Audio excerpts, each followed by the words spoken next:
ನಮಸ್ಕಾರ, welcome to ಸುಬ್ಬೂಸ್ kitchen.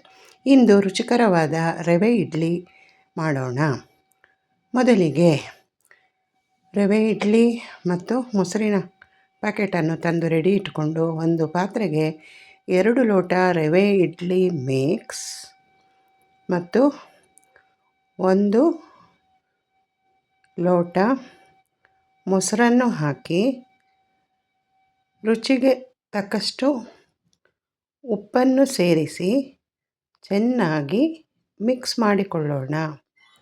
Mix ಮಾಡಿಕೊಂಡ ನಂತರ ಸ್ವಲ್ಪ ಅರ್ಧ ಲೋಟ ನೀರನ್ನು ಸೇರಿಸಿ ಚೆನ್ನಾಗಿ ಮಿಕ್ಸ್ ಮಾಡಿ ಒಂದು ಮುಚ್ಚಳ ಮುಚ್ಚಿ 10 ನಿಮಿಷ ನೆನೆಯಲು ಇಡೋಣ. 10 ನಿಮಿಷ ನೆಂದ ನಂತರ ಇಡ್ಲಿ ಹಿಟ್ಟಿನ ಹದಕ್ಕೆ ನಾವು ಸರಿ ಮಾಡಿಕೊಳ್ಳೋಣ. ಸ್ವಲ್ಪ ಮೊಸರು ಮತ್ತು ಸ್ವಲ್ಪ ನೀರನ್ನು ಸೇರಿಸಿ ಇಡ್ಲಿ ಹಿಟ್ಟಿನ ಹದಕ್ಕೆ ಕಲಸಿಕೊಳ್ಳೋಣ. ಈ ಕನ್ಸಿಸ್ಟೆನ್ಸಿಗೆ ಕಲಸಿಕೊಂಡು ಇಡ್ಲಿ ಪ್ಲೇಟ್ಗಳನ್ನು ತೆಗೆದುಕೊಂಡು ಕಾಲು ಚಮಚ ಎಣ್ಣೆಯನ್ನು ಹಾಕಿ ಗ್ರೀಸ್ ಮಾಡಿಕೊಳ್ಳೋಣ. ಎಣ್ಣೆಯನ್ನು ಗ್ರೀಸ್ ಮಾಡಿಕೊಂಡು ನಂತರ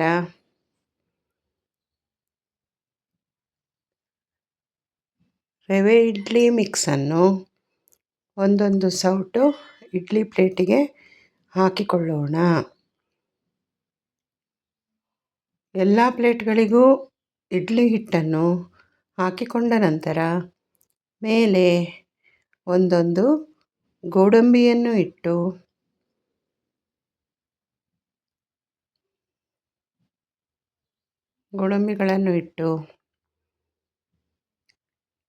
ಕುಕ್ಕರಿಗೆ ಸ್ವಲ್ಪ ನೀರು ಹಾಕಿ ಕುಕ್ಕರನ್ನು ಬಿಸಿಗಿಟ್ಟುಕೊಳ್ಳೋಣ.